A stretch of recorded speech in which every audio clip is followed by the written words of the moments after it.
Yeah, don't make fun of me. I'm kind of cold, so I'll put on my poncho. Hey, this is a test where I'm using a Canon 18 to 55 millimeter lens from an old camera that I had back in the day. It's actually, let me get it. This one right here, which is the Rebel T3. And this was the lens that was with that Rebel.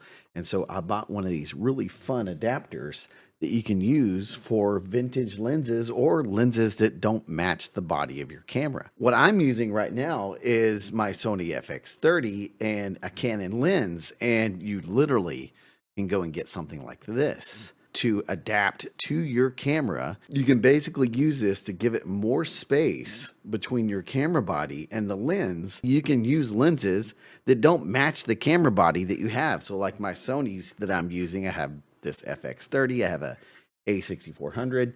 They don't match the body of this Canon right here, but because of these nice little adapters that you can get for like 20 bucks on Amazon, like crazy, 20 bucks. You can get these for 20 bucks. You can adapt even some vintage lenses like these. I have some very old vintage lenses that were my dad's from back in the 70s. This was the original camera that it went with, but I have these vintage lenses and I can use this adapter. It's a PK to E to fit any of my Sony cameras. And it's a pretty cool, amazing thing. I had to show you guys this just because I thought it was really cool. I wanted to do a test with this camera lens and it looks pretty clean. It doesn't look bad other than having to have a manual adjustment for focus. That's the only thing you miss is you don't have an autofocus.